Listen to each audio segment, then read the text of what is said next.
Jot these down if you're a new writer. These are my 3 writing principles, which I go into more detail about in my other videos, which I have linked down below. But as a summary, these are my 3 writing tips that you can keep in mind as a beginning writer or as an already published writer as you start 2021. Number 1, the first draft will always be a mess, but you can always edit later. For now, just write. Number 2, you found your inspiration, so you get to write about it, not the other way around. Number 3, routines, schedules, and deadlines are the tools and keys to writing and finishing your book. Subscribe if you're ready to write it. Make sure you jot all that down on paper. Journals are a writer's best friend. I also have a photo on my Instagram which you can screenshot and save with you while you're writing. Now that I've told you about my recipe for writing, it's time to get on with the video. Good luck, writers!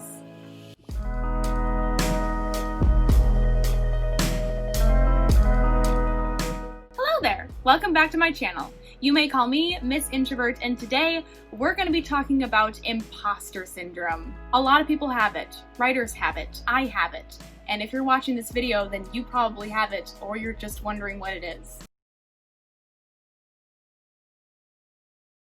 But I'm guessing you're just dealing with it as well. Well, I'm glad you're here because I'm going to give you whatever advice I can to help you out. Honestly, I've had surges of imposter syndrome, and they feel like midlife crises, but I'm not even in that stage of life yet, so they're just life crises. Anyway, I really hope that this helps you guys get back into your writing routines and out of your own life crises. I believe in you and you can do this. Before we begin, make sure that you like and share this video with your friends, your family, and your fellow writers to help grow our introverted writing community. As you might have figured out, I've recently started posting on Tuesdays rather than Sundays and Tuesdays because I am a student and my top priority is school. But during the winter break, I had time to post on 2 days a week, so that's not going to happen anymore. But I am excited to see what the school year brings, and if you want to stay up to date, then subscribe to my channel. It would really help it out. I cover tips for beginning writers, I cover tips for writing in school, and of course I have introvert and fangirl rants that you can take part in the comment section. We'll have a discussion, a rant. Now, without further ado, let's begin. Number 1.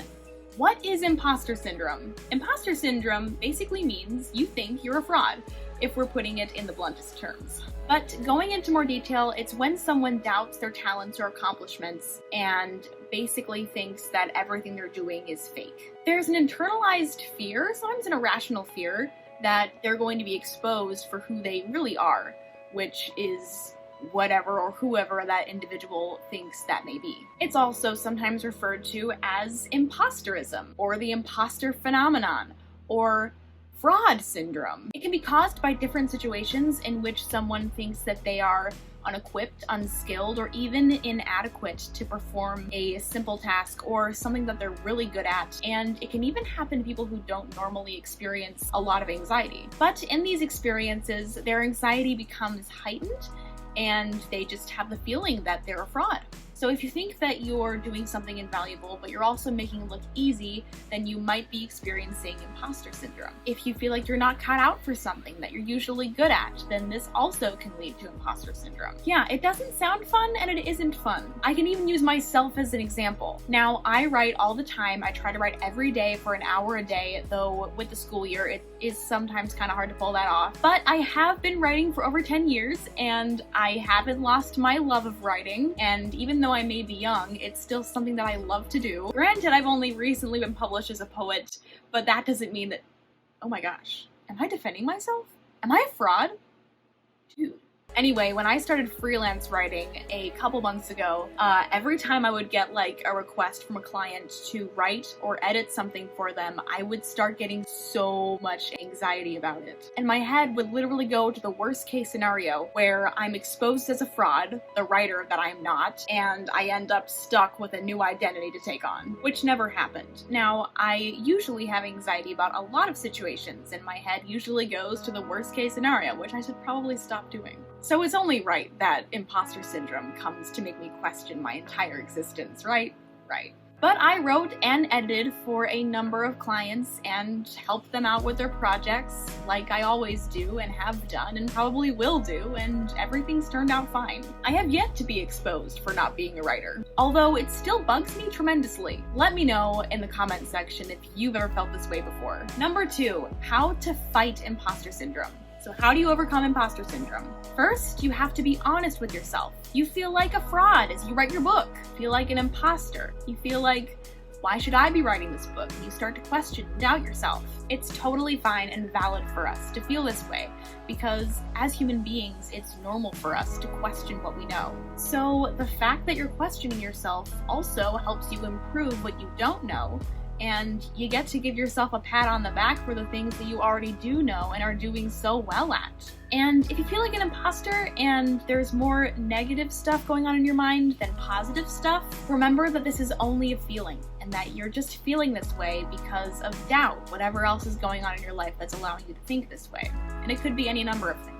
But know that there is probably solid evidence in your life that's proved to be positive. Once you feel positive again, take some time to look back on the great things that you've done. This will encourage you to go on and do bigger and better things with your time and with writing. And if you make mistakes along the way, then you make mistakes.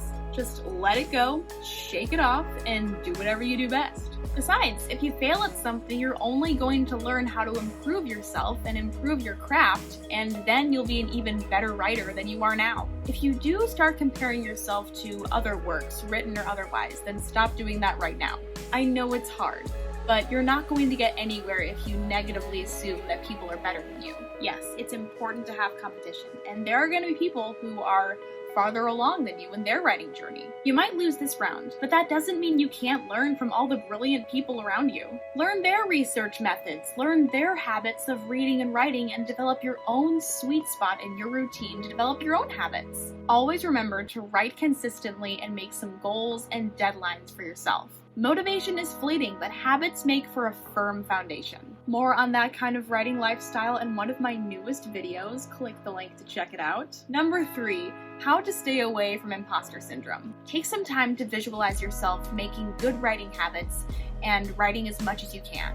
Like in the lifestyle we just talked about. Maybe you have the writing lifestyle down, but you need more critiquing in your writing, but you want it from people you can trust. So visualize yourself making new friends and opening up to people, whether online or in person, once the world is open up to us again. I know that I need to visualize that one more. I am a very avid introvert. Whatever it is, visualize yourself winning at it, and familiarize yourself with the best case scenario more than the worst. Another thing you can do as a writer already is to write down how you're feeling about your imposter syndrome. Once it gets in your way, you want to trap it from the get-go. Free write about whatever you're feeling. Once you see your thoughts in front of you, they become less muffled as they were in your brain, and they're just so much easier to sort out. They also, as I've come to realize, make a lot less sense. Like, I'll be looking at my inner thoughts and I'll be like, that doesn't make any sense. Why are you afraid of that? Or why are you worrying about that? Don't be afraid to talk to someone about how you're feeling either. Imposter syndrome can be a psychological phenomenon that can mess with your mental health. So talk to a therapist and get your mind the care it needs, so that you can keep writing without any more thoughts of fraudulence. I know, that was a fancy word. And those are just some of the ways you can tackle imposter syndrome and stay away from it. I hope this helped anyone who is looking for advice on writing. And if you've experienced or are experiencing some form of feeling like a fraud, then I hope that you can understand what to do with it and what it is. It's a confusing subject. I don't get it all the time, but it happens and we just gotta keep moving, right? This is just my take on the subject. There are plenty of other ways to look at this concept, and you can modify my advice however you'd like. Don't forget to subscribe to my channel and like and share this video to help grow our introverted writing community. Comment down below what you love about being a writer, an introvert, or even a fan of a certain fandom. I would love to start a discussion or a rant in the comment section. Me and the crickets, man, we have some really intriguing conversations. You guys are missing out. I'm gonna be honest. Well, that's all for now, folks. Hope you enjoyed the video. You can follow me on Instagram, Twitter, check out my blog, and find the writing help you need on my Fiverr account. All the links will be in the description below. And stay basic. Okay, bye!